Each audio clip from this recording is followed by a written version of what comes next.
Hey, Tara Strong here, and you're listening to the Geekcast Radio Network.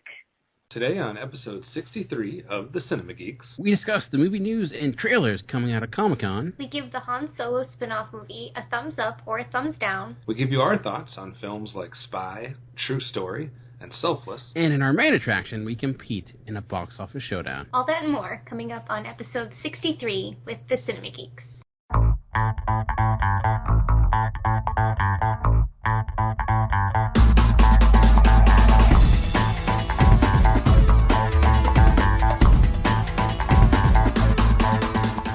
That's right, it's episode 63 of the Cinema Geeks, and as you heard, we're all here in attendance, starting with Movie Revolt. Dan, hello.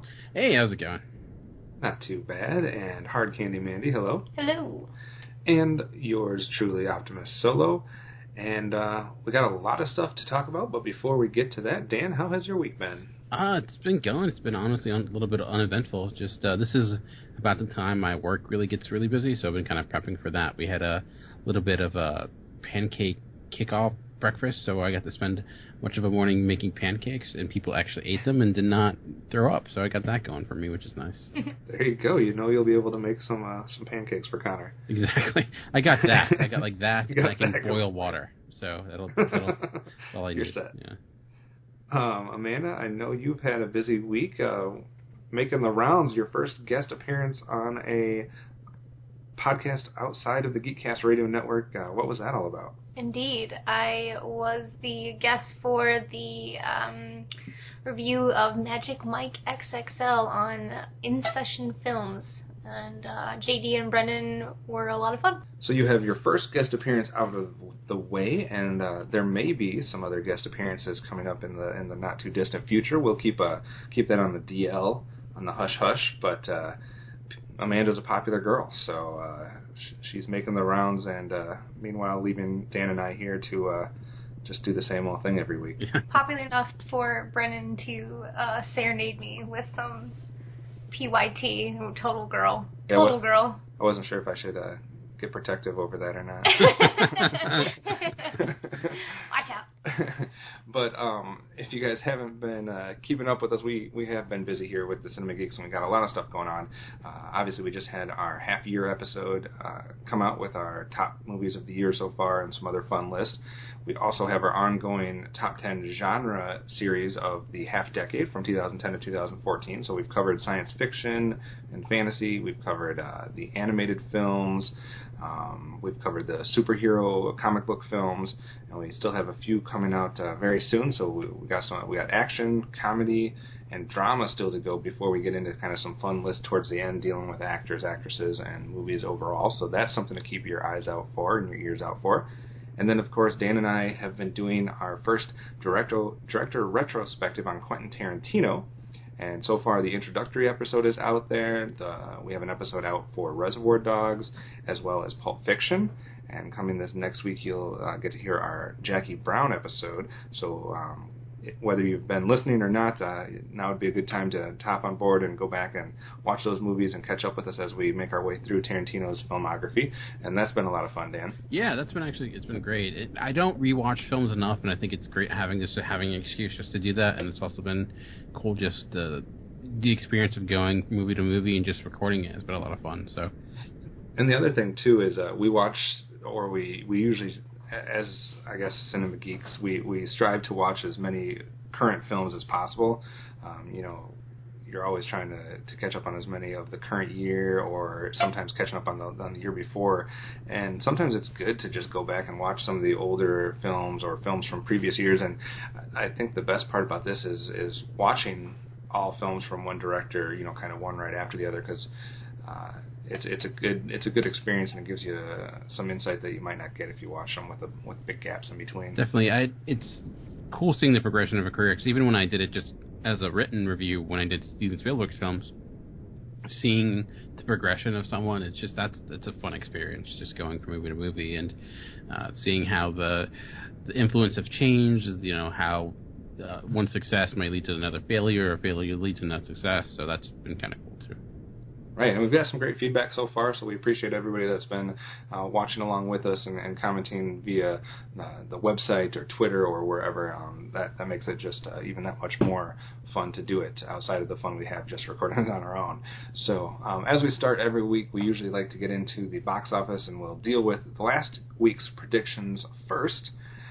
Dan, you had Minions making a lot of money, I think was your prediction. I think I said at least $100 million, if I'm not mistaken. I don't know. I think I at least said it would beat the opening for Inside Out, which was about $90 million. So, and I didn't think it was the second biggest animated opening of all time or something like that? Yes, second biggest animated opening of all time, second to Shrek the Third.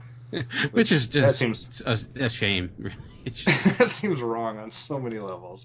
That's like the Phantom Menace effect, where it's just hype based on stuff that came before and not reflective of the movie itself. But you were correct, obviously. Minions made $115 million in that first weekend. So Dan's prediction was correct.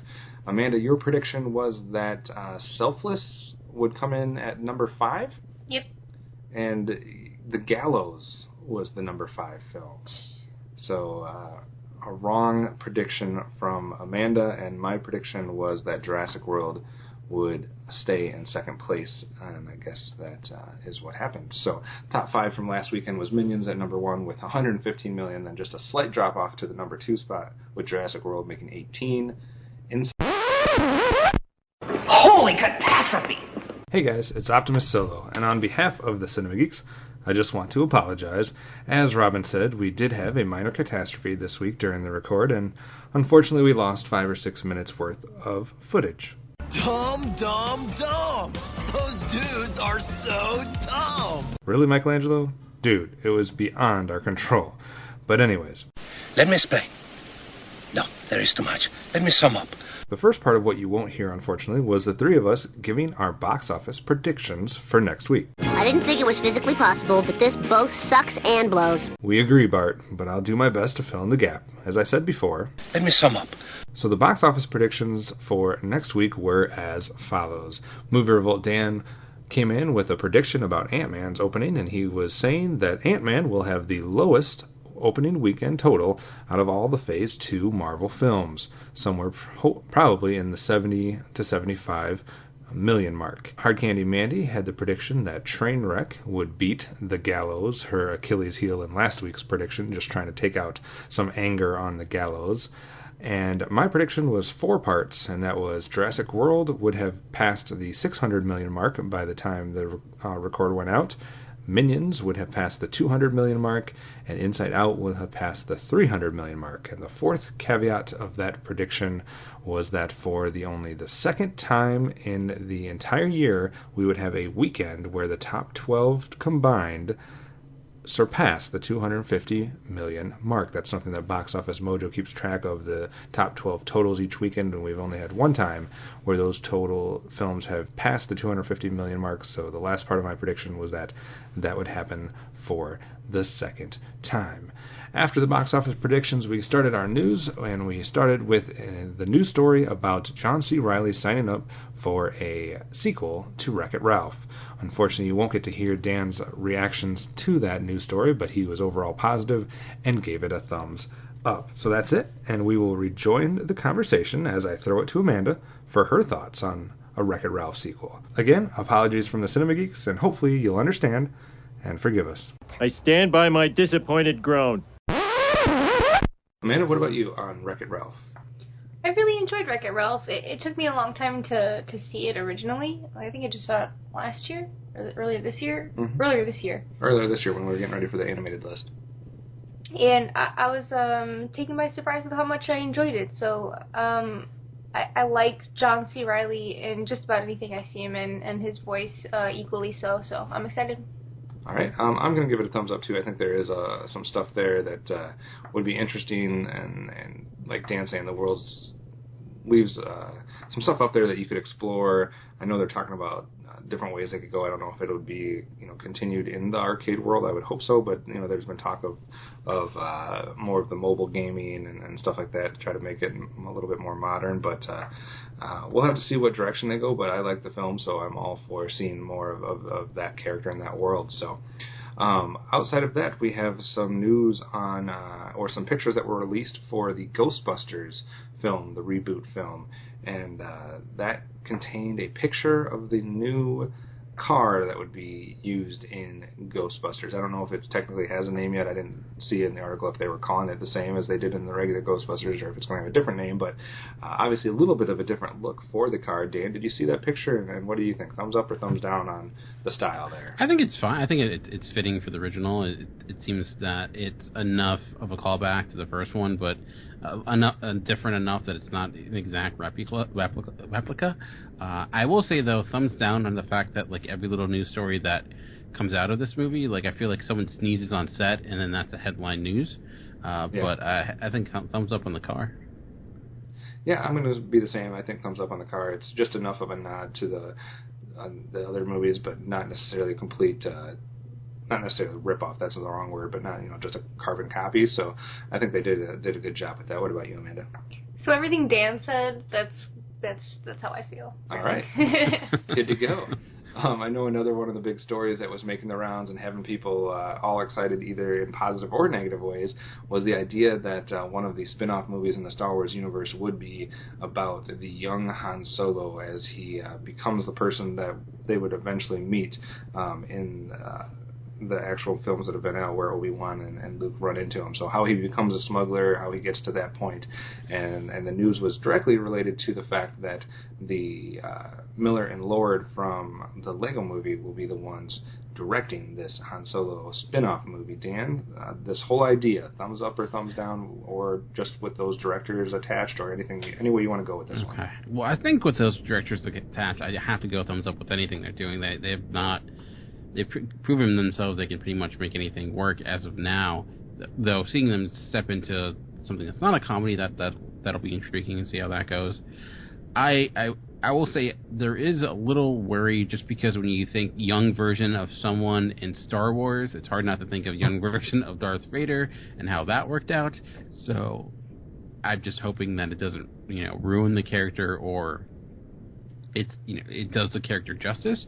I do think, based upon the people involved, that certainly there's a love there for Star Wars, just looking at the Lego movie, so I think they know what they're getting into. I do, though, I was hoping with these new Star Wars films that we would get more of an expanse of the universe, like new characters, and I get why they're not doing that to a point, but I just hope it doesn't become this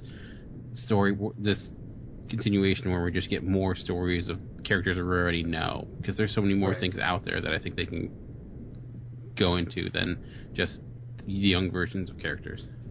And we just got done with the rumor every week about Spider-Man castings. So now you can start the train on Han Solo castings, and we can debate that every week now until the next year.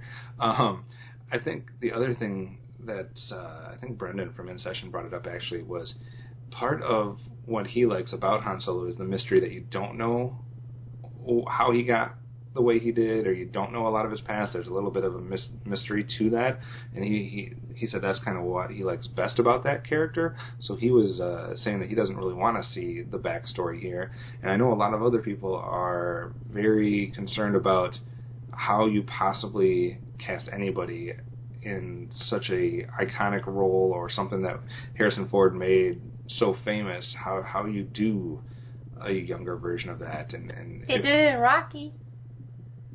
His son, he was like spot on. And I would say it was really good casting. And there has been a young version of another iconic Harrison Ford character with Indiana Jones. It was a TV show, or even the beginning of Temple of Doom. So it's maybe a weak comparison, but it's not impossible. But I understand that apprehension, and I'm not necessarily disagreeing. I kind of agree with it, but only thing honestly I'm trusting are the people involved, and that's hopefully they don't disappoint. And I go back and forth because I can completely see both sides. Like on one hand, I like the mystery of Han Solo, and I'm worried about the casting and if someone could pull that off. But at the same time, it is, to me, also one of the most intriguing characters in the Star Wars universe, so it makes sense to kind of explore that a little bit. So I kind of go back and forth on it. I can see both angles. I'm all for everything that they're doing right now until they prove me wrong and then put up another episode 1. And then I will be screeching at the brakes and saying, please stop the madness. And it'll be like Transformers and Michael Bay all over again. So I'm thumbs up with Miller and Lore being connected to it, and I think that's a good sign. So I don't know if anybody cares, but there's talk of there being Warcraft sequels already. That film hasn't even come out yet, and it won't come out for another year from now. But apparently those behind it are saying that they already have ideas for what kind of sequels they could have. So if that means we get our first good movie based upon a video game, I mean that'll be great. But yeah, but it's not. It definitely seemed like they put a lot of time and effort into this one. Yeah, but it's not like it'll be the first time that we're going to get sequels to a movie that ends up getting rebooted. So, yeah. I love the trend of sequels to movies that haven't even been out yet, and just putting the cart before the horse on that every studio seems to want to do. But and then the other piece of news was Green Lantern getting a title. It was called The Green Lantern Corps, I believe, if I read that article right. Any excitement about a reboot of Green Lantern, Dan? As long as Tyrese Gibson is not Green Lantern, yes. Dude, that was going to be my pick. Not even kidding on that one. I mean, nothing. I like him in Fast and Furious, but it just, I don't know. I don't know about him in Green Lantern. He could prove me wrong, but who knows? So what about you, Amanda? Any interest for Green Lantern reboot, Green Lantern Corps? Only if Tyrese is Green Lantern. All right, so we have a divide there. I have no opinion on it. Getting into some of the stuff from ComicCon that everybody has been talking about. Let's start with the ones that did not necessarily have a trailer that we've been able to see, but more of the stuff that people got to see if they were at ComicCon, and we've only got to see if it was leaked or this, that, and the other. So let's start with X-Men Apocalypse. Dan, I don't know if you were able to see any of the images that were released, with pictures of Magneto, pictures of Apocalypse, Psylocke. I think we got pictures of Nightcrawler and Jean Grey and Storm and Cyclops and all kinds of things from the Comic-Con entry for that. Well, what is your thoughts on everything you've seen so far involving X-Men Apocalypse? Apocalypse looks ridiculous, honestly, and Apocalypse is one of my all-time favorite comic book villains. You know, he's not the most, I would say, dynamic villains. He's pretty, survival of the fittest is like his mantra, and that's pretty much his, the depth of his character, but he just looks ridiculous. There's no two ways around it. I will say the caveat that so did Quicksilver, and he ended up being one of the best things about Days of Future Past. So, maybe that'll work out. But looking at the fact that he's going to be a major character, and I'm not liking his look, just doesn't work. And especially, it's weird. He's so tiny too, which doesn't seem right. Yeah, it seems like. I don't know. From what everyone says, he's supposed to be, an intimidating presence, a big, individual, larger than life type thing, and they didn't get the biggest actor to play him. First of all, I mean, hopefully the performance outshines the look, but I think it would have been better if they went more of a Thanos route because it's that type of character. But I don't know. We'll... The other thing was when they kind of gave you kind of the setup in the last X-Men film, it looked like they had some interesting things from a look perspective, in that.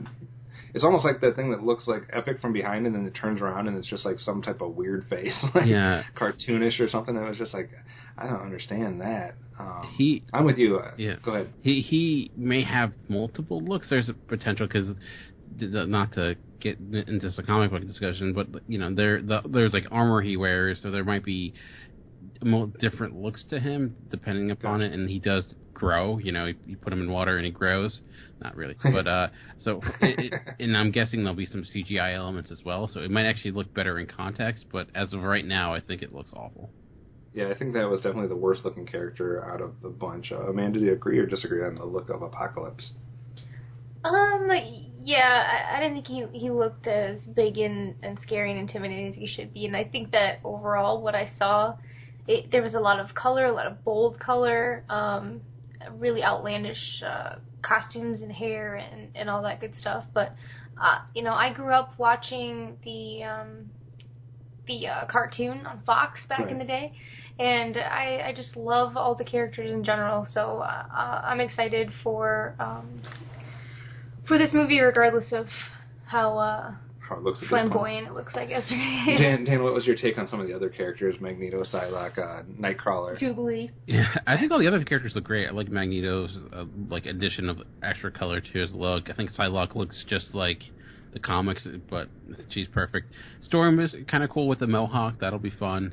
So I had no issues with any of the other characters. It was just Apocalypse that I thought kind of seemed a little iffy. Yeah, it just seems so misplaced because of that, too. Like, everybody else seems like, yeah, I can see this, and everyone that's familiar with the comics, is saying that some of those characters are looking like they're picked straight out of the comic book, and the rest seem like they're, decent interpretations of it, but when you look at the whole group together, and then the Apocalypse is standing there, it just is like, oh, yeah, which one of these doesn't belong? I've heard people make the comparison to, Power Rangers villains, like the guy from, the Power Rangers movie. He does look a lot like him, or the Kree from Guardians of the Galaxy, but I will say X-Men films have a tendency of people complaining about the look of characters, starting with the first one, and it ended up working out okay, so hoping that trend continues, because I know people didn't like the First Class uniforms when they were first revealed, and didn't like the look of a lot of characters, so maybe when it's within the film, but this one, to me, they're going to have to put a lot of context in it for it to work, I guess.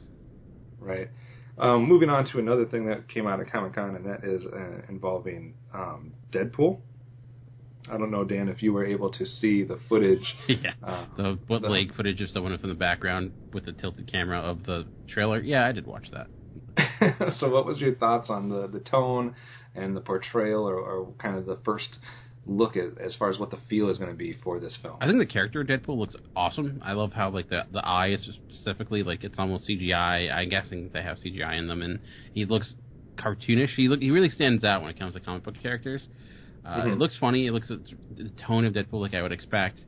I do worry though that maybe it's a little bit too much pushing the humor. It could just be overbearing if it's just constant all the time. Like the guy who just doesn't know when to stop talking, like myself, and the ability to kind of to pick its spots. I hope it does that, but it looks good to me, and I love how they're adding in additional characters like Colossus.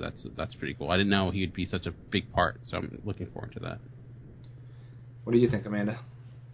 I've been waiting for this movie for a long time. I liked him as Deadpool in which was it, Wolverine Origins? Yes, unfortunately. Yeah, I thought that was okay. I mean, that got my from the look, you're saying? Just him as Deadpool in general, and that kind of sparked my interest. I think he was pretty watered down in that film, and I'm glad they got the R rating, and his mouth can do what it wants in this film. And I'm hoping that it doesn't get too cheesy with the humor and deliver some good action too. Dan, too cheesy or funny with the mention of "Don't let me come out in a green suit"? Oh, did you see that part? I understand it. It's throwing the fans. I also wonder if that's actually going to be in the movie, or if that's just something they threw in for the Comic-Con audience. A little heavy-handed, but that is honestly in the vein of something Deadpool would say, because he is self-aware. So I think it's an easy joke, but I get why they did it. Right. All right. Getting into a couple other things. There was a quick news story about Wolverine in there and his last film, and he uttered 3 words to the Comic-Con audience, and that was "Old Man Logan." Dan, are you familiar with that storyline in the comics? Yes, I am. And does that make you excited that might be the route they're going with this last Wolverine film? It does, but it's a hard story to tell, because for those this stuff, I'm not going to give a huge story about Old Man Logan, but it's one that takes place in an alternate future where Logan is rather old, and the villains have pretty much taken over the Earth, so they've kind of split up the Earth in different sections. But it relies a lot on other Marvel characters that Fox doesn't have the rights to. So in order for that to work, you need to have villains, and you need to have it that's what's shocking about it, or that villains are taking over, and how they work with that. With Old Man Logan, I think on the surface it makes sense, but considering who they have, the characters that they can play with, I don't know. That to me seems questionable, because like Hawkeye is a huge element of that movie. He obviously can't be in the comic. They can maybe replace him with someone else, but I don't know. I don't know how it's going to work, considering the rights issues and things like that. Yeah, and since I don't know anything about that storyline, I can't put too much info or too much insight into that, but I'll take your word on that. That seems like something that could be interesting, but it would take some work to pull off. Amanda, are you excited about another Wolverine film and one more Hugh Jackman turn? Yeah, I'm all about Hugh Jackman as Wolverine. I think the first X-Men movie with him as Wolverine hooked me in, and so I was a sucker for even Origins and all that. I like anything X-Men. I'm all about mutants, mutant power. Get it done. She's part mutant. I am a redhead. Probably the biggest two trailers and stories coming out of ComicCon, outside of the fact that Marvel wasn't even there, basically, so it was kind of DC dominated. But let's start with the Batman vs. Superman: Dawn of Justice and the trailer that was released with that. I'm interested to hear what your guys' opinions are, because I've heard a lot of different opinions on this trailer, and I kind of know where I stand. But Dan, what was your take on that trailer? I had a mixed reaction. I think it's better than the first one that came out, I would say. But there are certain things about it that worry me, starting with Jesse Eisenberg, in that, I don't know, it doesn't... I was one of the people that was a very big support of him as Lex Luthor, but the direction that they're going, it doesn't fit for me. It seems a little bit odd. It doesn't seem like Lex Luthor. It seems more like the Riddler. But I am excited for the showdown between those two characters. It does have me pumped in that realm, like the different them face to face. I love the shot of like Batman and on top of the Batmobile and Superman there, so that was kind of cool. But it does seem like it's also going to be a really dense movie, because there's a lot going on. But overall, I had a positive reaction, but some new revelations came where maybe a little bit worried, because I'm like, I mostly was Jesse Eisenberg. What about you, Amanda? Overall positive or negative reaction to that trailer? I'd say overall positive. I agree that Jesse Eisenberg as Lex Luthor is a little off, and I would agree also that he's more along the Riddler character vein. So I'm not really sure what to think about that yet. I have to see more of him as a rich, intelligent villain. But as far as, like Dan said, the showdown between the two of them, I'm pretty stoked about that. We've been waiting for a long time for that, and I think the only thing that I'm trying to get over is the new bat suit, how it looks. It just looks too clunky, and it makes him look a lot bigger than Ben Affleck is. From what I'm seeing, he looks a lot more trim, obviously, than that big suit. So I don't know what's going on with that. Is it because he's older? I don't know. It's a little extra padding for the punches from Superman. Yeah, that's just what... I mean, I understand that they would have had to fortify him a little bit, I guess, to make the fights, the fist fighting between them be a little bit more believable. But once I see it, I'll probably be able to get past it. You know, I never had a problem with any of the pictures that came out or any of the art about any of the Batman stuff, like some people did. You know, I thought it all looked decent in the images and whatnot. But I admit, seeing it in the trailer had me take a step back. And I was like, well, wait a second. I think you kind of hit it on the head. That one suit that he's wearing looks like he's not even going to be able to walk in it. Like, it seems super clunky. And I don't know if the face part was done as well as I thought it was when it was just the images. Yeah, but I agree with Dan. The showdown between those two looks appealing. I guess my biggest thing for this is I like, kind of going back to what Zack Snyder was saying to people that were being so hard on Man of Steel.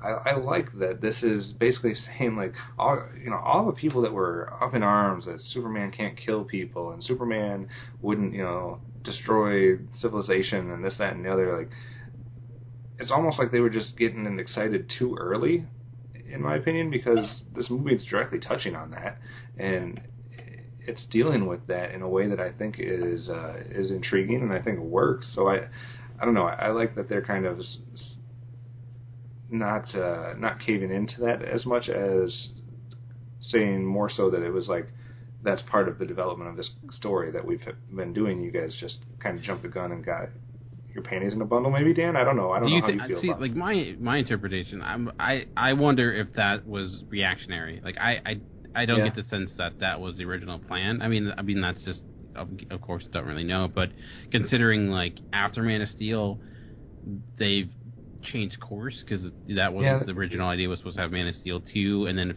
it became this. So I think the where they're going is certainly a reaction to that criticism, which I don't think is a bad thing. I think that's kind of a cool thing to do. It's like, okay, here's your issue, and we're going to deal with it within a movie sense. I think that could lead to some good storytelling. But maybe that's just it. Maybe I'm just happy that they're dealing with it regardless of if it was their plan or not originally. Yeah, like I never really had an issue with the whole that he should take him out of a city thing or the death thing. Like that was never a problem for me. I had issues with Man of Steel, but some of the things became a little bit ridiculous. I would say some of the complaints regarding the portrayal of Superman, I thought was people got really the overreaction, I would think, to a certain extent. I think a lot of the criticisms were just in certain portrayals, but I did have some of a question regarding how, like, Martha Kent, like in her spiel, it seems kind of odd too. Like you don't really have to be a hero.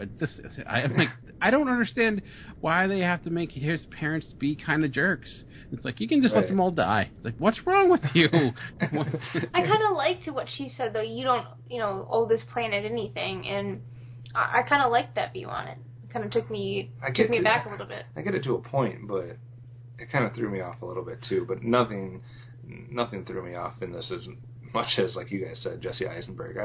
This might be something that I can't get over in this film if this is not done right. I mean, I don't know. I think everything else could be done right in this film, and that would still probably bug me if I can't. Yeah. And are we agreement that's supposed to be a wig? Because I'm assuming that's supposed to be a wig, because if it's not supposed to be a wig, I don't know what's going on. We can hope. Let's wait and see the final product, I guess, before we judge anything. But man, hey, hopefully, who does that? That's not. Who does that? Speaking of judging products before they're out, let's talk about the other trailer that came out at ComicCon, probably the biggest one that I think I heard the most buzz about, and that would be the Suicide Squad trailer that was leaked first, which then forced their hand to put out an actual quality style version of the Suicide Squad trailer. Start with you again, Dan. What did you think of the take of that and the looks and the feel of some of those characters that are involved there? I think it looks and feels very much consistent with the universe that they're building with DC, but I think it makes much more sense with these characters. I know there's been a lot of debate regarding like Jared Leto as Joker and Harley Quinn as not Harley Quinn, but Margot Robbie as Harley Quinn. But I like them both. I'm really intrigued for them. I think they're going to be the best thing about the film. Overall, I liked it. There are certain characters I still think Killer Croc looks ridiculous, and Will Smith I think was fine in it. It's weird seeing him as like not the main star, as like one piece of an ensemble. Not that's a bad thing. I think that's Will Smith kind of realizing that, okay, I don't need to be the head honcho. I can be a side player, which would be kind of cool, but it's still just weird seeing him in this as this like just a guy. Just like he's just one of the seven pieces. And I'm a big Will Smith fan, but I question the casting of him in this a little bit. Not at first, but when you see the whole ensemble, I think it's an odd choice to put somebody with such, recognizable a face, such a famous individual in that group. Not saying the other ones aren't famous, but they're maybe not as common as Will Smith is. Like, everybody knows who that is, and I think some people, that makes it hard to, like you said, to have him fit into this group of somewhat of people that have more done supporting roles, and even the ones that have done leads, it's been smaller things. So I don't know, it almost seems a little bit misplaced, but I'm hoping it'll work in the long run. But I'm with you. I 100% am behind Jared Leto and Margot Robbie in those two characters. I think that really worked, and I like the tone of the trailer overall. Yeah, and I think the issue with Will Smith is that he's so likable just to begin with. Like, I think he has a likable presence, so him being kind of a seedy criminal it's hard to take just in trailer form, but maybe if we see the character in action within the film, it might make more sense. Although he did play the devil last year in a film. He did. I missed that, unfortunately, so I can't no, really... not unfortunately. Not unfortunately. What was that? That was the Winter's Tale or Winter something. A giant piece Oshi. Yes, that is, I believe... Oops. We did watch that, though, I know. Yeah, that is one film that wasn't received very well, that's for sure. I think it made JD's #1 worst film of last year, or whatever year it came out. All right, so anything else from Comic-Con, Dan, that we didn't bring up that you think we should mention? No, I think that's, regarding movies, that's pretty much all I got. Okay, there were a few other trailers that came out this past week. We had The Finest Hours, starring Eric Bana and Chris Pine. We had Goosebumps with Jack Black, another trailer for Southpaw. I guess I should not mention the Alvin and the Chipmunks film. Why is that still going on? Why? I don't know. Who watches that? Really, does it make any money? It does. They make lots of money. I don't get it. I don't get it at all. The Bridge of Spies, the international trailer for the Steven Spielberg, Tom Hanks film. The Hell Within from, which guy? Slash. Miss You Already, starring Drew Barrymore. Brooklyn with Domhnall Gleeson and Saoirse Ronan. Did I say it right that time? Ronan? I don't know. The Red Band trailer for Sinister 2. Owen Wilson and Jennifer Aniston, amongst others, and She's Funny That Way. The Man from U.N.C.L.E. Another Fantastic Four. We had Amy Poehler and Tina Fey in Sisters, and Jennifer Lawrence and Bradley Cooper's film Joy with that first trailer. Outside of the ones we already talked about with Comic-Con, Dan, if you could bring up one in a positive or negative, yay or nay style, which one would it be? I'll go with The Man from U.N.C.L.E. I'm guessing you might talk about Joy, so I'll go with that one. I like Guy Ritchie a lot, and I was looking forward to this film, but I was just super underwhelmed with the trailer overall. It just seemed kind of like, I know nothing of the property it's based off of, but my first impression was just like it seemed rather cliche and not all that intriguing, and nothing really about it really gravitated, or I don't really see Guy Ritchie within that movie. Right. Seeing what really appealed in the Sherlock films or Snatch, it seems like that Guy Ritchie doesn't exist anymore, at least with this movie, which I'm somewhat disappointed by. Maybe we'll see more in the actual film, but the trailer itself was unfortunately a disappointment. Yeah, I agree. Like, that's based on a TV series, and the trailer seemed like more that it was a trailer for an entire TV series. Like, it was, I don't know if it was the longest trailer I watched this week, but it sure seemed like it. And it seemed like there was enough events happening in the trailer to cover, like, at least 13 episodes. Like, I was having trouble wrapping my head around the fact that this was a trailer for one film, and I don't know how long this film is going to be, but if it's only like an hour and a half or a 2-hour movie, I think we saw a lot of different things that are going on there in that 2 hours. I don't think we missed too many parts. So yeah, I couldn't get behind that one either. Before I go though, Amanda, which one would you put either yay or nay on out of that group? I'm going to give a tentative yay to Goosebumps. Just, I think that's personal for me because I grew up reading all the Goosebumps books and I have high hopes for this. Jack Black, don't let me down. All right, and I'm torn between two. Joy and Bridge of Spies would be the two that I was kind of most intrigued by. I'll go with Joy though. That one, I think I gotta wait and see on another trailer. I saw enough that I see, you know, the familiar faces of Jennifer Lawrence, Bradley Cooper, Robert De Niro, etc., which I've liked those combinations before.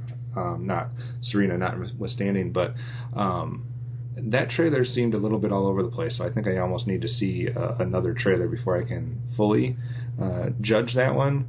Whereas Bridge of Spies, I've been hooked on that since day one, and nothing I've seen has turned me away from that one yet. So I would give a yay for the international trailer of Bridge of Spies. I'm the same way with Joy. Like I don't even. That's kind of why I didn't go to that one, because I don't really have a yay or nay. It's just that happened, and I don't. It didn't give you much. Amanda looked at me and she was like, "What did we just watch?" Yeah, that didn't give me much. Like you and I, I don't even know if this is a comedy, action, drama, what it might be. I can't even pick the genre of it. I've not been I've enjoyed the movies David Russo has done with American Hustle and Silver Linings Playbook, but I haven't loved them as much as a lot of other people. So I'm looking forward to it, but the trailer didn't really give me anything that at all. Which is not a bad thing. I don't mind trailers not giving you too much, but this was almost like a teaser to the trailer that might be coming later.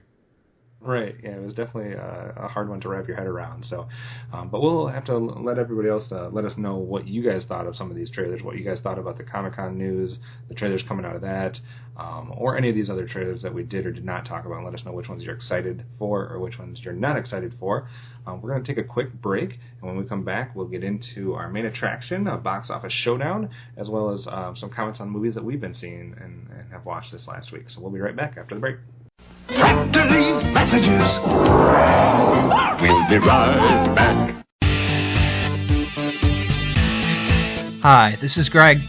This is Chuck. And this is Dan. And we are Talking in Circles. Because the world needs another podcast, we are here as Geekcast Radio's newest edition. And as the title says, each week we get lost in conversation about a wide range of topics, including movies, comics, games, art, TV, and even occasionally sports. We play games and discuss pivotal topics like who would win in a fight, the Kool-Aid Man or Tony the Tiger, and examine the hot-button issues of the world of geekdom. We keep things fresh by taking timeless topics in new directions. We are simply three friends having a fun time talking about life's most fascinating foibles. Stay connected with us every Tuesday on iTunes or at geekcastradio.com.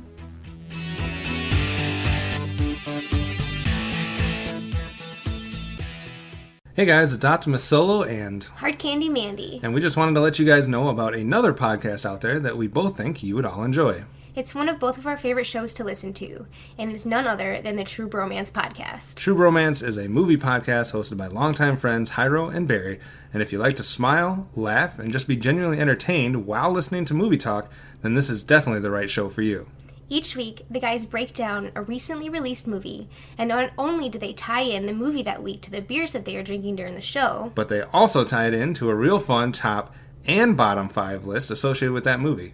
It's a blast hearing both sides of these lists, and it definitely makes them unique amongst all other movie review podcasts. So we definitely want to recommend all of you guys to go check out their show. Just search out the True Bromance Podcast on iTunes, Stitcher, and all other podcast platforms. And if you listen via iTunes, do us a favor and leave them a 5-star review. And don't forget to let them know that the Cinema Geeks sent you.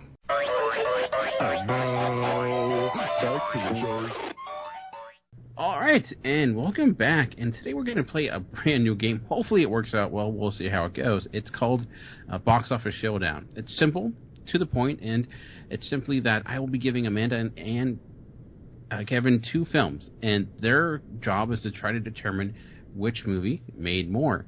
We have movies from the 80s, we have movies from the 90s, and I guess movies from the aughts or the early 2000s. Or Nobody knows. Whatever you want to call it.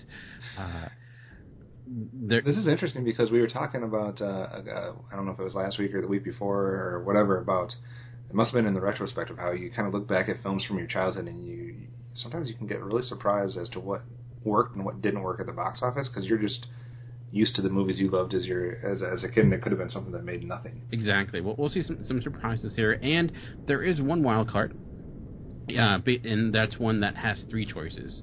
If you get one right, you get 1 point, but if you get one of those triple scores, it's going to double your score, or basically give you 2 points instead of 1, to make it a little bit more fun here. So, okay. I think it's only fair if ladies go first. Kevin, I think you agree with that, right? Yes. Okay, so Mando, what I need from you is basically to choose, would you want a movie from the 80s, or a choice from the 80s, the 90s, or the 2000s? The 90s. The 90s, okay. These 2 films were released in the year 1997. In each one of these little categories, there is kind of a theme. So for this one, we have, let's just say, movies gone bad, but so bad that they're good. And my question for you is, which of these 2 films made more? The infamous Batman and Robin, or Con Air?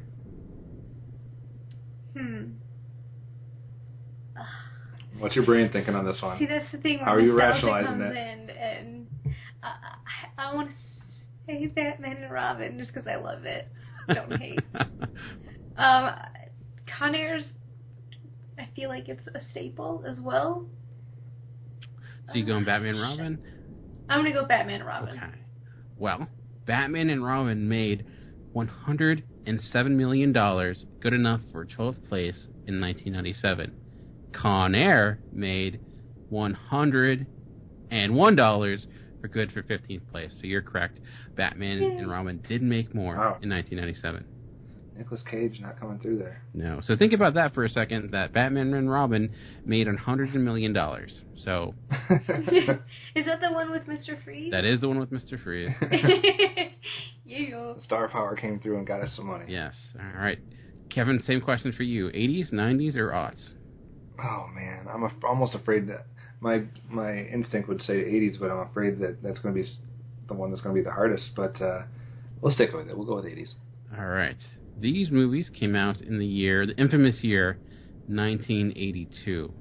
And for this, we're going to have a Sylvester Stallone showdown. Jeez. Which one of these movies made more? Rocky 3 or Rambo First Blood? Oh, my goodness. That is a hard one.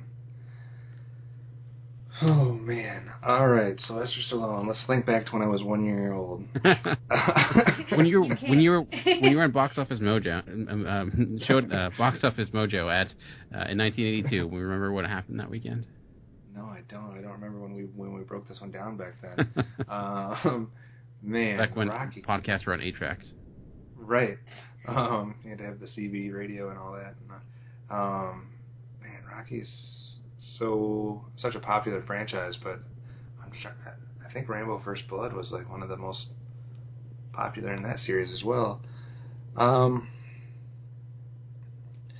got to think that the audience that Rocky is playing to is gonna be a bigger audience, and Rambo, just by its content, might have had a smaller, not as family friendly maybe. So that could be completely terrible rationale. But I'm gonna go with Rocky 3. Well, First Blood made $47 million, good enough for the 13th place in 1982. Rocky 3 made $124 million, good enough for 4th place. So Rocky 3 did, in fact, made more that year. So we dodged a bullet there. 1 for 1. I thought, I'm like, oh, he's going to go wrong, but you righted the ship. All right, Amanda, back to you. Are we going 80s, 90s, or 2000s?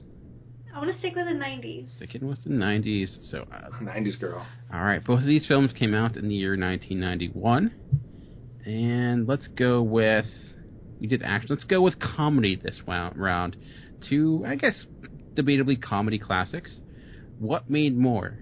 City Slickers or What About Bob? Oh, man. I love What About Bob. We're going sailing. City Slickers. I don't remember enough about how popular City Slickers. I mean, I feel like everybody kind of knows City Slickers, but I don't feel like everybody knows What About Bob. So let's go City Slickers. Alrighty. Well, City Slickers made $124 million, good enough really? for 5th place in 1991. What About Bob made $63 million, good enough for 19th place in 1991. So you're correct. Wow. City Slickers did, in fact, make more. More than $100 million for City Slickers. Yeah. Just not everybody knows Gil. Yeah. All right, Kevin, back to you. You sticking with the 80s, or are you gonna change it up? I think I dodged a bullet with the 80s one. That could have gone either way. So I think I'm going to try to trust my my more short-term memory. Let's go with 2000s. 2000s. All right. So I want to say this is a cheat because Kevin has been paying attention and making lists of the box office for years now, which includes the 2000s. I'm hoping that pays off, but I'm going to probably put my foot in my mouth here. Well, let's see. Let's see how much he paid attention to these two films. Let's go with, let's just say, movies for the female persuasion in this end. We have what made more, Sex in the City or Twilight, the first Twilight movie? Oh, man. I feel like that should be obvious, but there is a huge following of Sex and the City, too. Man. If it was the later Twilight ones, my answer would be obvious. I I still think it has to be Twilight. Maybe I'm wrong, but I'm gonna go with Twilight. Well, surprisingly, Sex and the City made $152 million, good enough for 11th place back in 2008. But Twilight started off as a phenomenon because it made $192 million, good enough for 7th place. So you're correct. Twilight did in fact make more. We are rolling. We are. All right. I need to win. This is the first time that I haven't been the MC of a movie game. I'm usually the one doing Dan's role here, so you need to lose. It's my first opportunity to win, I think. You win at everything. You win at Star Wars Monopoly. I was so hardcore the other night. Oh man, I feel like I started something I did not mean to. Yeah, I'm gonna start pouting just like I did after I lost Star Wars Monopoly. Let's see if you can keep this going. Are we going with 80s, 90s, or 2000s? Let's go with 2000s. All right. These both came out in the year 2002. And for our very first triple movie score, so this will give you 3 points. I'm like playing Scrabble here. 3 movies. Which one? Triple. Your job here is to put them in order from, least to greatest or greatest to least, whatever you prefer. You like doing your golden tuxedos, so come on. And speaking of tuxedos, these all involve spies. Which one of these movies made the most? We have The Bourne Identity, Die Another Day, the James Bond film, and Triple X. If you're putting those in order, how do they go? I'm going to say Triple X at number 3. She's not even thinking about this one. She's putting them right in order. Bourne Identity, you said? Yes, the first. Bourne Identity at number 2, and then Die Another Day, number 1. Die Another Day is, in fact, number 1 with $160 million, good enough for 12th place. Then comes Triple X with $142 million, followed by The Bourne Identity with $120 million. Wow. That is surprising. Those are some good movies, though. Yeah, but if you would have given that list, most people wouldn't put Bourne Identity as the third one on there. No. Vin Diesel? Yeah, that's why I got a sequel. He was a badass in that movie. I really enjoyed that movie. I've actually never seen it. What? Yeah. I haven't either. God, you don't watch the second one.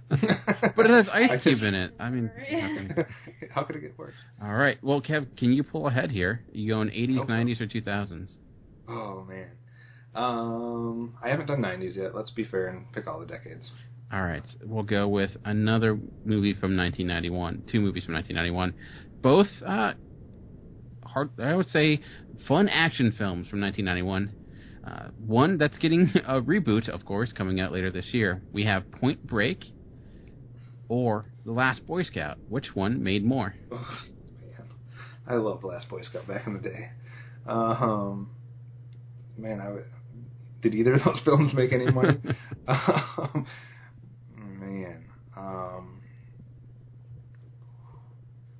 I don't remember. I honestly cannot think of any presence, either positive or negative, that Point Break had in the box office.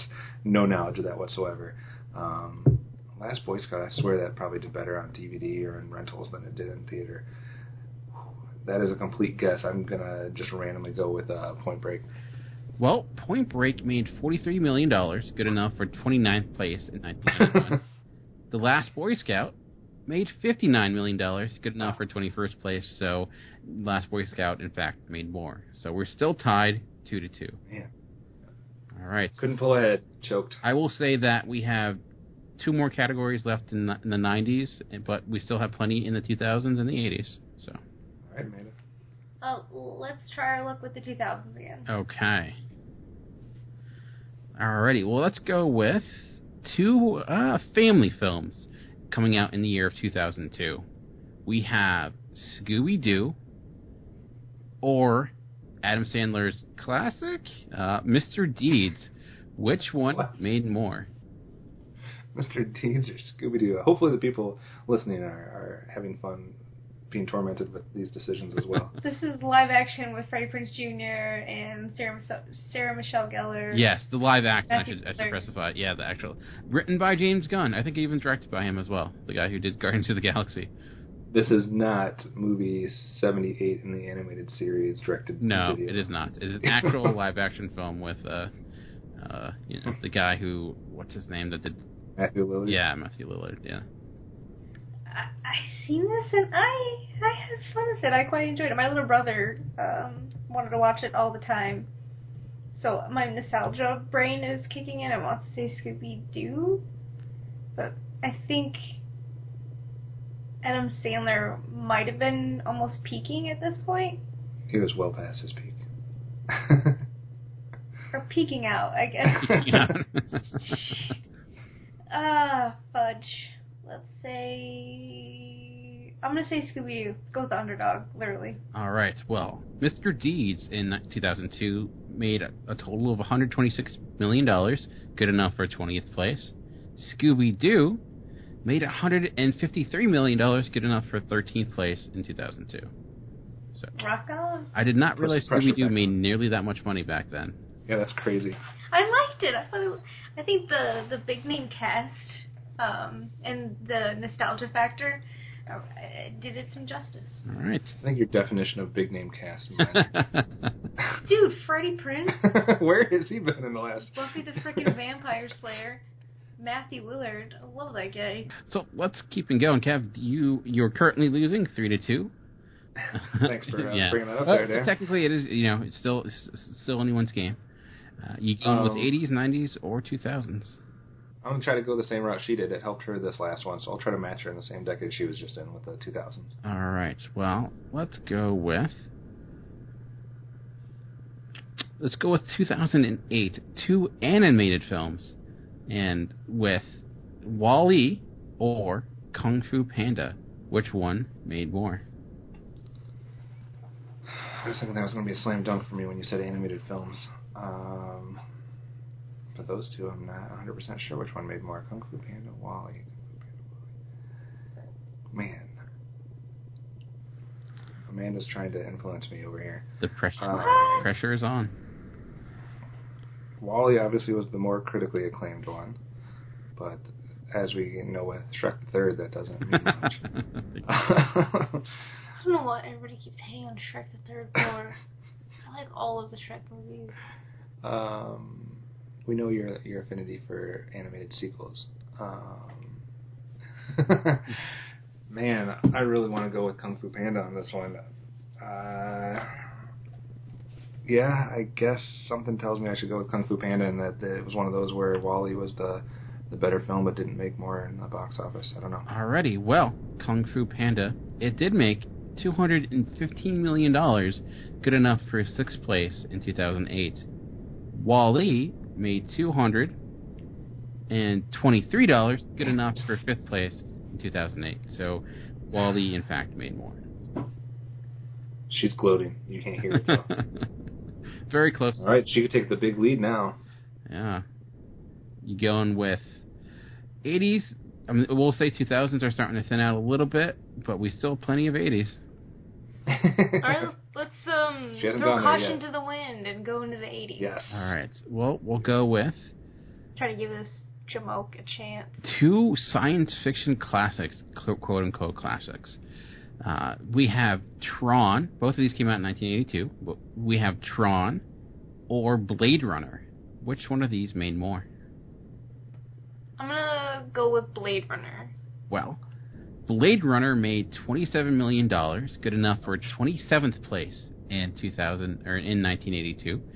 Tron made $33 million, good enough for 22nd place in 1982. So saying there's a chance. So there's Kevin's still alive. He is still alive and kicking. All right. I'll go with 80s too. All right. Well, we were in 1982. Let's skip ahead to 1987, and with 2 crime films, we have Stakeout or Lethal Weapon. Which one of these films made more? There's no way that Stakeout should have made more than Lethal Weapon. There's no way. I'm trying to channel my 6-year-old self here. I was born. I can't pick against Lethal Weapon. Even if I'm wrong, I can't go against Lethal Weapon. It's Lethal Weapon. Well, Lethal Weapon made $65 million. It was, of course, in 9th place.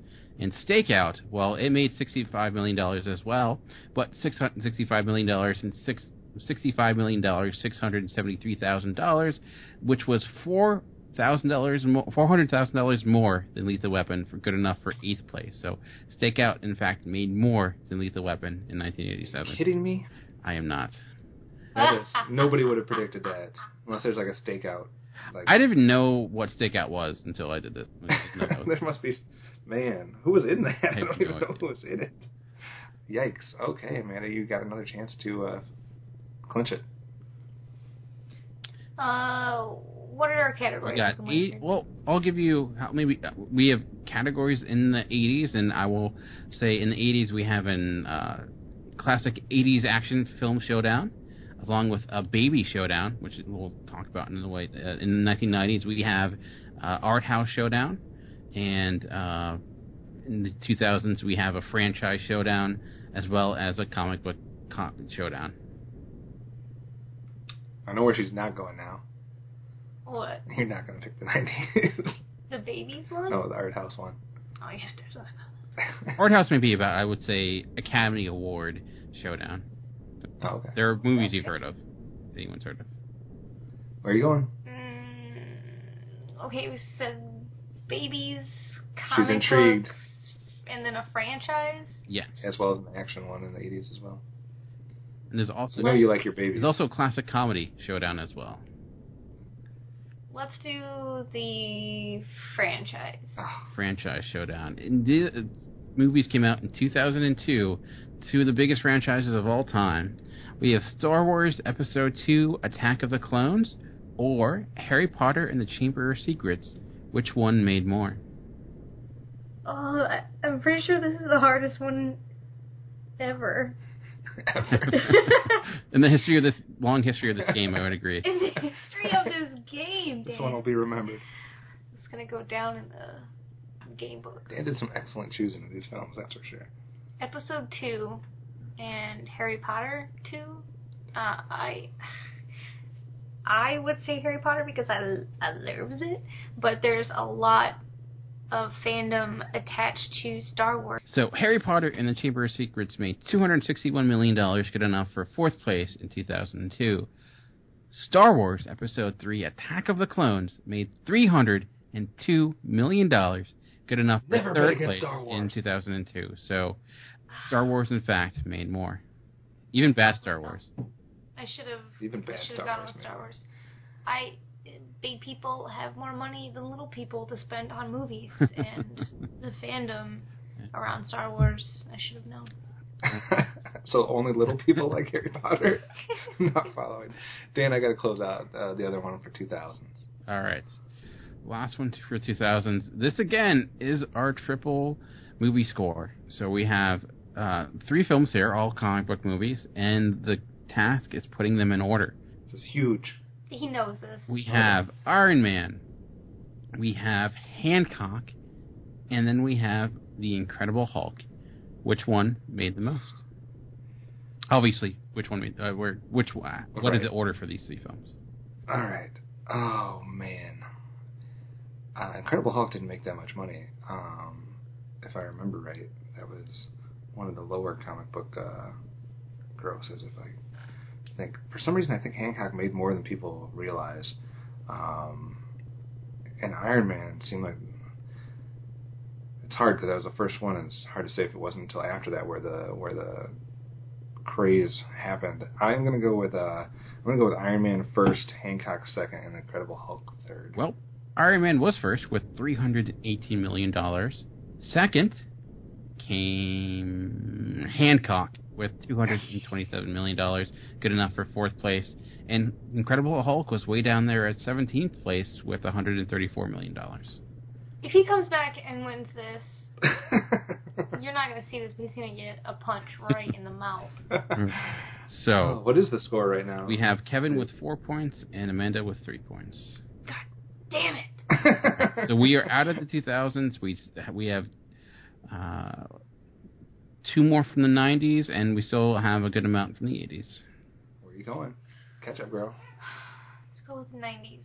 All right, so with the 90s, Two, again, kind of similar to franchises, or I wouldn't say franchises, but they're two of the biggest films that come out in 1997. The question is, which one made more?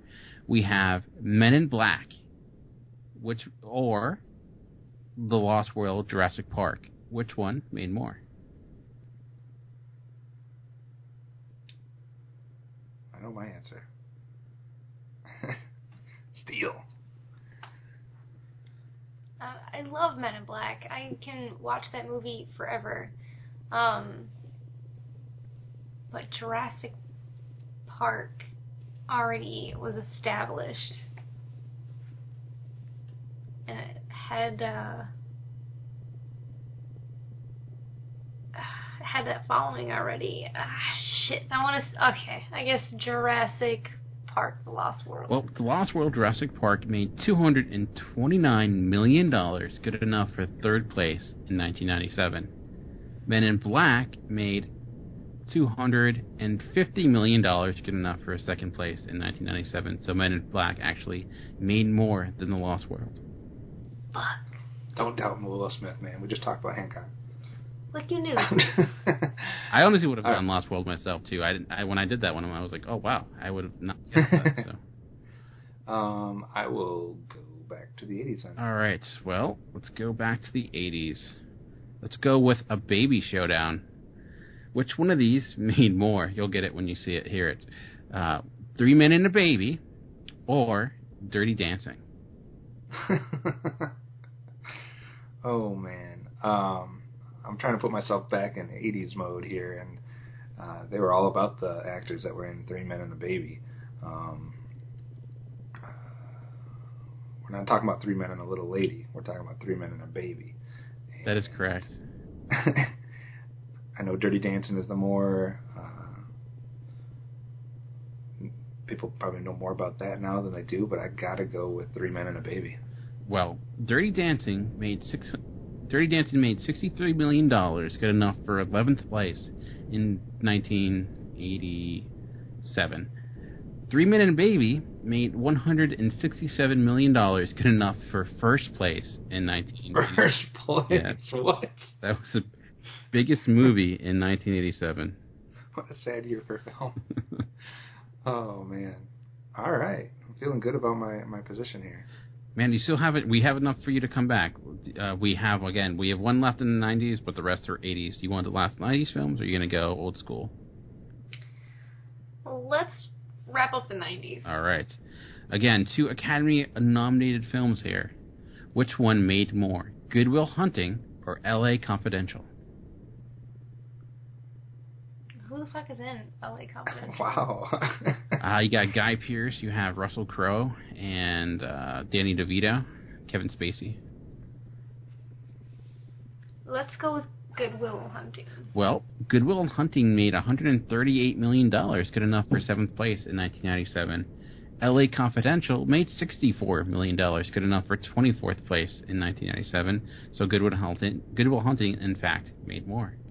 Kevin started to celebrate like I lost. That's and then he went from trying to celebrate my loss to high-fiving me while getting it right. And he got the same look with both reactions. So we have the score of 5-4, and we have, looking at it, we have 1, 2, 3, 4, 5 choices left if we want to go all the way. But what we can say, actually 4 choices left because we used this one already. So, all right. Kevin, going with an 80s, let me give you, let's see here. Does Dan want to be nice or mean? No, I'm just kidding. 2 action classics. Which one of these films made more? The Road Warrior or Conan the Barbarian, which was the first Conan film, just if you're wondering. Let's see. Mel Gibson against Arnold.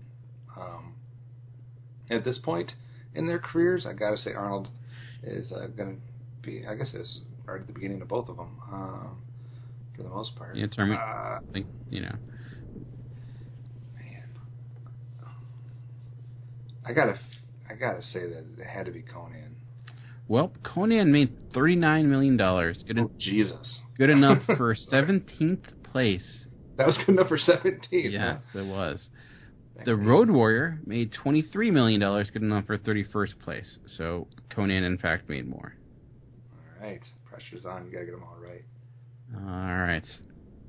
I'm getting the death look right now. I feel like I made a mistake. All right. Well, let's go with two iconic comedies. Amanda, which one of these films made more? Spaceballs or The Princess Bride? Oh man. Wow. That's a hard one.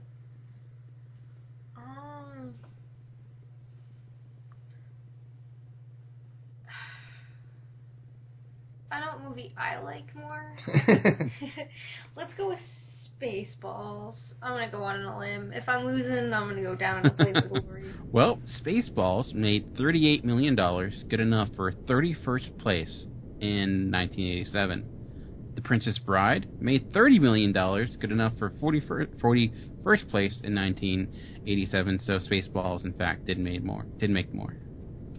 Yeah, and Princess Bride, I knew, even though it's one of my favorite movies of all time, it did not make much money. I feel like that's one of the movies that has become more popular as time goes on. Oh yeah. All right, so you're still in it. This basically is for the game. If you get this, then the game is over. All right. Otherwise, Amanda has unfortunately has the chance to tie. I don't know. I did not come up with what to do in that situation. Actually, maybe that's all right. I have an idea. We'll see. All right. So, an oddball connection here, but we'll see how it goes. We have Star Trek II, The Wrath of Khan, or Tootsie. Which one of these films made more? And what's the connection? They came out in the same year. That's about it. Man, none of the Star Trek movies have made much at the box office. As far as the original, I'm not counting the reboots, but the fuck is Tootsie? It's a comedy with wow, did I forget his name? The guy from Rain Man, Dustin Hoffman. Yeah. Yeah, I got to go back on the fact that I don't remember any of the Star Trek films making much money, and Tootsie's got Dustin Hoffman in it, so let's randomly go with Tootsie. Well, Star Trek II, The Wrath of Khan, did make money. It made $78 million, good enough for 6th place in 1982. But Tootsie made $177 million, good enough for 2nd place in 1982, so Tootsie, in fact, made more. And I will duck right now. You're not the one getting hit. Okay. All right. Well, I can just do the last one for fun if you guys would like. Yeah. All right. 2 over-the-top action films from the 1980s. Which one of these made more, RoboCop or The Predator?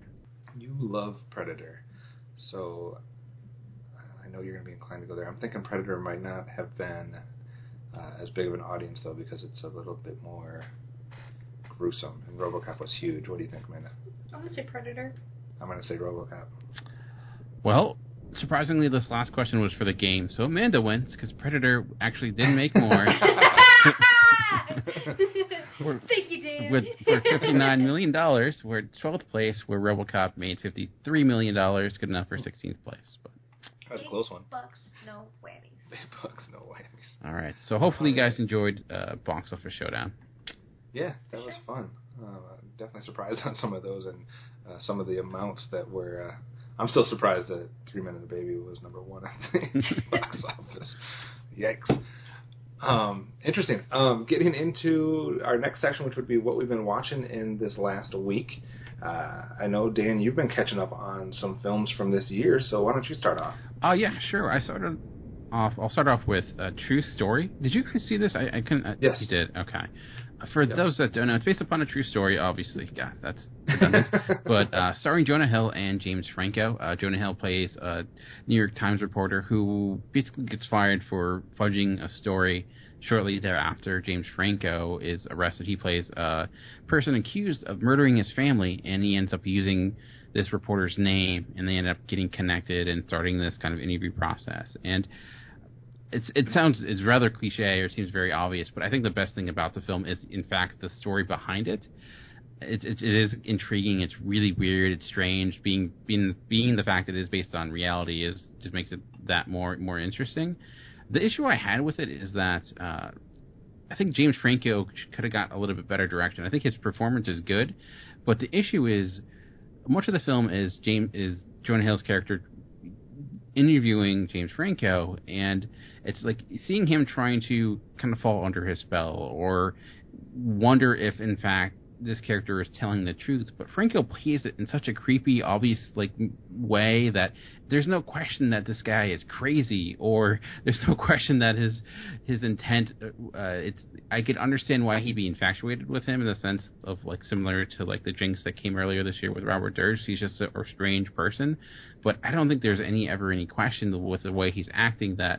Yeah, he probably did this just in the way he plays it. He just seems like a crazy person. So when much of the film is dependent upon Jonah Hill kind of falling under a spell, I didn't buy it. I didn't understand why he would make that leap, especially being a reporter who's dealt with these type of people. And there's also kind of a side story with Felicity Jones and his wife that I didn't think really went anywhere. And it sounds like a cop-out, but overall, I think the better option might have been making a documentary about this topic. I think I would probably enjoy that a little bit more. I don't overall like it. I think the performances are good, and it's worth watching, but with maybe a stronger director, it could have been a better film. What kind of rating would you have given that one, Dan? I'd probably give it a 6 out of 10. I think that's exactly where we were at for the most part. I mean, we were positive, but limited on our positivity, and kind of going along the same lines of what you were saying. I think the problem with that, coming from someone that didn't know, obviously I knew it was based on a true story, but if you're not knowledgeable of what that actual story consists of, or what the details were, or how it all turned out, the way it was played and the way James Franco's character is acting throughout the film, it almost left you thinking that there was going to be some type of other twist or some type of reveal or something that you just never get, because otherwise you're trying to figure out why it's being played quite how it is, and I don't know, I was almost expecting something that never happened during the film because of the way it was portrayed, and it just kind of, like you said, with the wife angle, that I don't have a clue what the purpose of a lot of that was. So, I mean, it definitely had some holes in it as far as the direction goes, and kind of the compass that they were using as far as where to point things. But overall, I think it was positive based on the performances. And I think, Amanda, you were positive on that one too as well, right? Yeah. I don't think it was groundbreaking or mind-blowing, but I think that there was some fairly good performances going on, and it was definitely evident that James Franco was a creep. Yeah, that is. And then he shot the movie. Amanda, I know you caught up with one without me at some point this week. What film did you see without me? In the theater? No. Oh, you can talk about that one too, yeah. What film did you see in the theater? I know you already shared your opinions on In Session, but maybe you have some thoughts here for the Cinema Geeks as well. I had a solo viewing theater experience involving Magic Mike this last week, and I had a blast with it. I had a ton of fun with this movie. I liked it a lot better than the first one. It definitely sought out what the fans wanted and gave them exactly what they needed with it, and I was grinning and smiling and laughing and thoroughly engaged through the whole movie, and I thought it was much more provocative and not as raunchy as the first one. So I'm gonna give it a 9, 8 or 9 out of 10. Very strong score. Whatever it wanted to do, it did. All right. Maybe I'll see that at some point just to see Kevin Nash. Oh my god. He turns out to be the most complex character out of the whole gang. I don't know if that's a good thing or not. You don't think he is, but then all of a sudden he opens his mouth and he has a couple lines to make you see some kind of insight into his life, and you're like, got on the mic like he did back in his WCW days. And anyway, I didn't see any films by myself this week, so let's go back to Dan. Dan, what else did you see? Yes, I did see Spy, and I will say I was pleasantly surprised by it. I know it has like a 90% on Rotten Tomatoes, but even that, I didn't know if I would like it, and I did. And I think Melissa McCarthy breaks out of kind of the mold she's kind of placed herself into, and her character has some dimensions to it, and she's very capable, and she handles both the action, comedy well, and I thought over the supporting cast was strong too. Rose Byrne, Jason Statham, Jude Law, Allison Janney, they all kind of supported. And director Paul Feige shows he's really good at mashing genres. It does work pretty well as a spoof of the spy genre, which makes me excited for the Ghostbusters in that realm, because I think he can handle that mashing, because Ghostbusters may be the ultimate genre mashup when you look at it. So certainly not breaking new ground, not the most amazing comedy, but I enjoyed myself. I thought it was funny, and it falls, I think, along with like the Heat from last year or 2 years ago, which is good, not great, but I enjoyed myself throughout. And what score would you give Spy? That's a good question. I'd give probably 7 out of 10. All right. Yeah, I think we were, again, somewhat in line with you on that one, too. We enjoyed it. Again, like you said, I don't know if 90% is worthy from Rotten Tomatoes, but I still think it was enjoyable. I think it's one of those where it probably doesn't have a lot of, like, 8 or 9, like 80-90% reviews on Rotten Tomatoes, but I can see where everybody's giving it a positive review, so that's why it has such a high score, a lot of 6s or something like that from the reviewers on whatever Rotten Tomatoes scale they use. But so we're mostly in line there. Now, Amanda saw a film that I don't even think I had ever even heard of, so what's your thoughts, and what film did you see without me? I watched The Duchess from 2008 with Keira Knightley, Ralph Fiennes, and Dominic Cooper.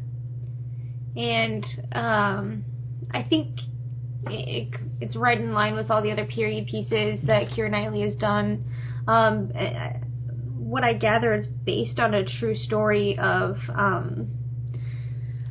I would say the life surrounding her marriage as a Duchess of Devonshire. She's married to Ralph Fiennes, who is William, the Duke of Devonshire.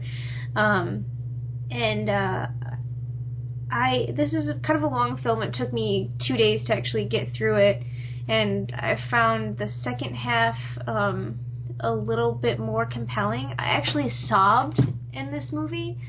I might tear up in movies and kind of let the tears flow that way, but I actually sobbed a little bit at one point in this film. It was kind of heart-wrenching, and I thought it was really true to form. The whole theme throughout the film is women as inferior to men, and it's really heavily portrayed in this. It used a heavy hand brushstroke-wise with this theme. Of course, blaming the females for no sons, keeping mistresses. Divorce is completely out of the question. You just have to kind of accept what your husband is doing and put on a pretty face and play the role. They actually even explain the rule of thumb, where a man can beat his wife with a switch no thicker than his thumb. There's some really compelling scenes as far as how they display this.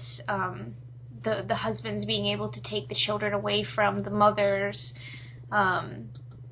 and having mistresses actually live in the home, and not allowing the wives to even take their own lovers. Just this whole theme of double standards. Ralph Fiennes is a total prick. There's the tagline is, or not the tagline. There's one quote from the movie where another side character says in relation to this Duke and his wife, the Duchess, and she says he's the only man in London that is not in love with his wife. So his wife is this charismatic individual, always in the eye of the public and very well loved and received, but by everyone except for her own husband, who takes mistresses and doesn't have a relationship with her and just kind of makes her play this role. And there's some scenes in here that I think are definitely worth seeing, and I was pretty engrossed in this film. there's some really, really, like I said, heart-wrenching moments that I won't go into for spoilers, but at one point in regards to their marriage, he's trying to convince her to just come back and live in the house with him and his mistress, or basically be disowned, I guess you'd call it. I don't really want to say, like, okay, you can go live with your lover, but I'm going to take the children, and you're not going to have any money, and I'm going to make sure that this other guy can't be received in any aspect of politics, which he was in.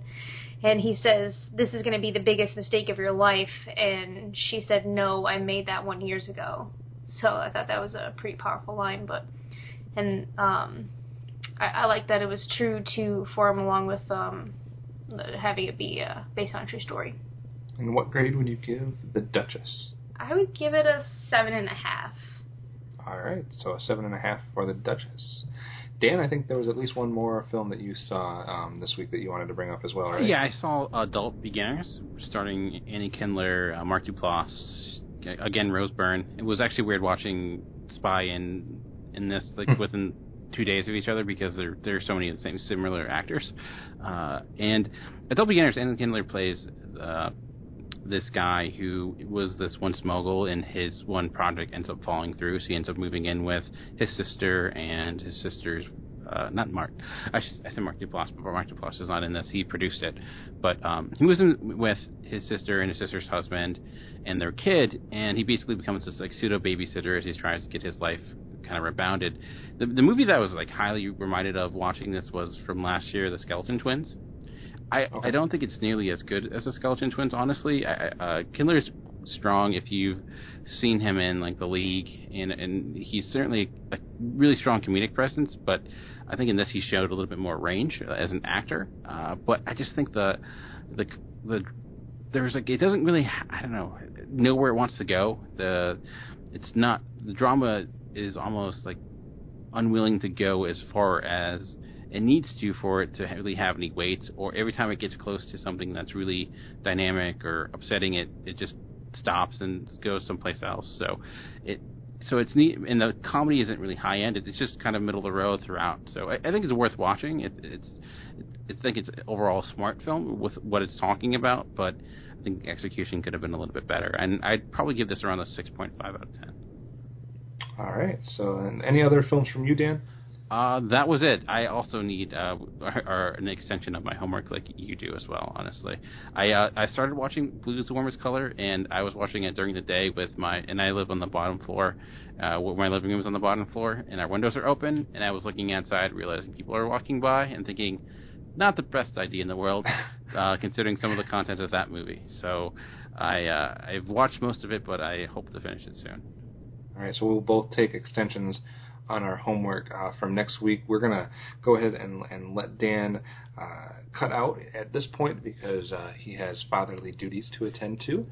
And we'll give you the information on what Blu-ray and theater releases are coming out, and we'll close out the show without him. But Dan, always good hearing from you, and we'll look forward to both completing our homework assignments for next week. And then next week we also will be having a main discussion on Ant-Man, which all of us will be seeing. So we'll give you an in-depth review of the current film out there. So we're looking forward to that. Alrighty, yeah, definitely looking forward to it. Thanks, guys.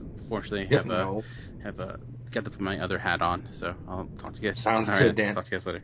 All right, but before we get into what's coming out and closing out the show, we have one other film that we wanted to talk about real quickly, and that was the other film that we both saw in the theater this week, which would have been Selfless, starring Ben Kingsley and Ryan Reynolds. Of course, this is the sci-fi flick where Ben Kingsley is dying, and he wants to live out his life a little bit longer, which involves him taking over the body of Ryan Reynolds, who he is led to believe is a person that has been created in a lab.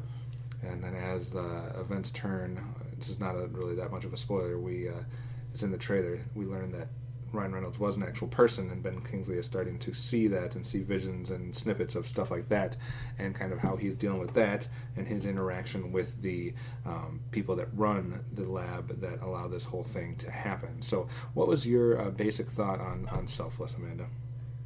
I think that I had a couple issues with it, but I really thought the idea was pretty cool, and I think my anticipation level going into this was pretty high. I normally, I would say on a general basis, I like Ryan Reynolds in basically everything I see that him in. I think it was he wasn't as funny in this. It was a very serious role, and it's not always a bad thing for him to be serious.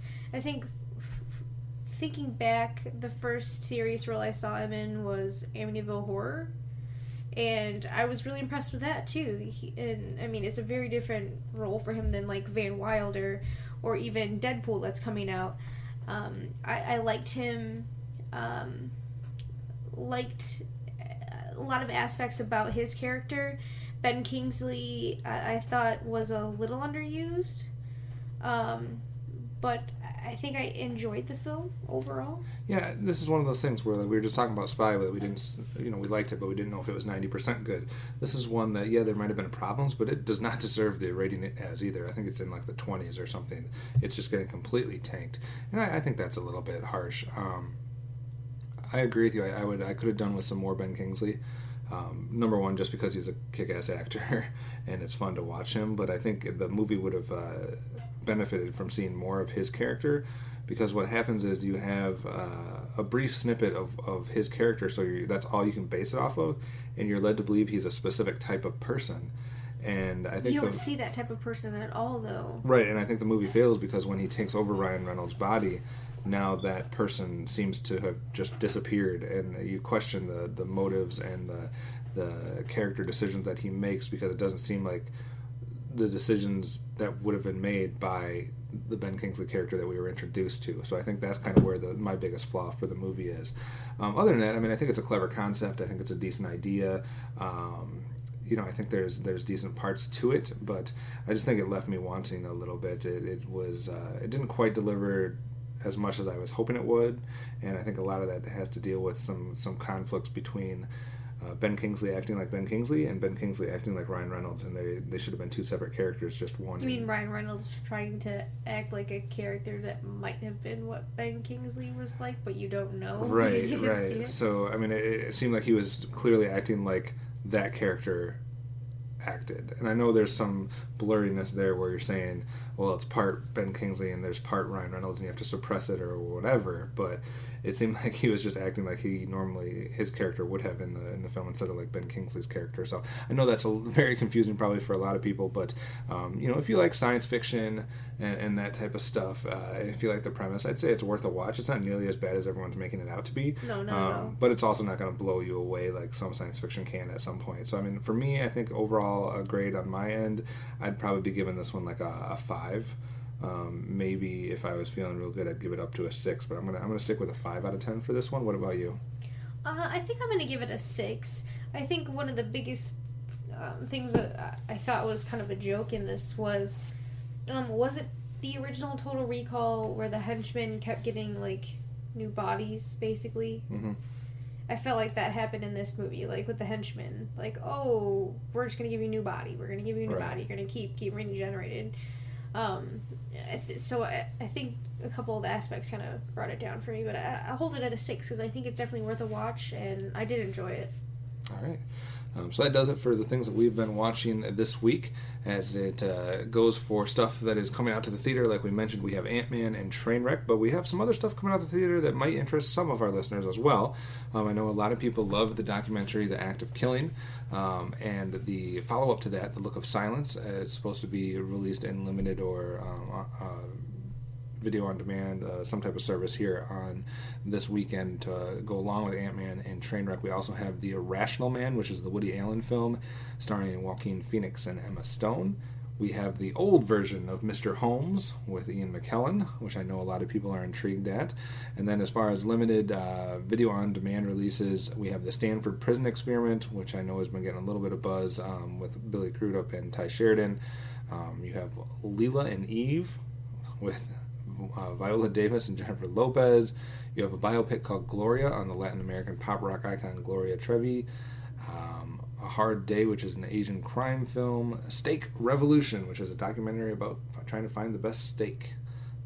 And then a few other ones that we won't mention. So, not to go along with that, but as far as Blu-ray and DVD releases, don't get your hopes up, and don't worry, you're not going to have to spend too much money on Tuesday on anything, because we have Kung Fu Killer, Paul Blart, Mall Cop 2, and Waha, Jauja, which I know nobody knows how to pronounce, is all coming out on DVD or Blu-ray on Tuesday. So Amanda, if you can buy one of those three stellar films, or I think the toughest thing, if you could only see one of these films that's being out in theaters, so you have to pick either Trainwreck with Amy Schumer and company, you have Ant-Man, you have Mr. Holmes.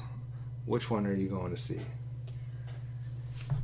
It's kind of a hard one, because I think I'm interested in seeing Ant-Man, Trainwreck, and Mr. Holmes, but just based on the fact that it's going to tie into so much else, I would say Ant-Man. All right, so you're going to check out Ant-Man. I'm going to pass on the 3 Blu-ray releases for sure, as well as all the limited release films. So, man, if it comes down to, I do want to see Mr. Holmes at one point, but if I can only see one of them, I probably would have to see Ant-Man. Not trying to take away anything from Trainwreck or Mr. Holmes, or for those that are looking for the Irrational Man from Woody Allen, but I didn't see Active Killing, so I wouldn't be seeing Look of Silence quite yet. So I'll go with Ant-Man as well. As far as anything else goes, the question that we wanted to ask you guys to know kind of your experience with the Comic-Con news that we were talking about was, what Comic-Con movie, news, or trailer had you most excited? So out of all the different stuff that was released from Comic-Con, whether it be trailers, news stories, images, or whatever, what had you most excited? So that's what we want to hear from all the fans, and we'll talk about that a little bit in next week's episode, when again we will be covering Ant-Man, with the 3 of us all seeing that in theater before next week's episode. So thanks as always for tuning in to the Cinema Geeks this week. You can contact us in a bunch of ways. You can call the voicemail line, which the number there is 502-526-5821. Just let them know in the voicemail that you're leaving a voicemail for the Cinema Geek, so it gets to us. You can email us at feedback@geekcastradio.com. You can visit the Facebook page by searching Geekcast Radio Network, or you can go a couple other different routes. So probably the best 2 ways to get in contact with us. Number 1, go to geekcastradio.com, find the Cinema Geeks tab, click on it, and you can find a post for every episode, and you can join the conversations there. Or if you want to get to instant feedback, we always reply almost instantaneously, and that would be on Twitter. The show is Cinema Geekcast. My Twitter is Optimus Solo. Dan's Twitter is Movie Revolt. And what is your Twitter, Amanda? Hard Candy Mandy, Eyes No Wise. All right, so that's it for us. Be sure to check in next week for another chance to listen to the Cinema Geeks.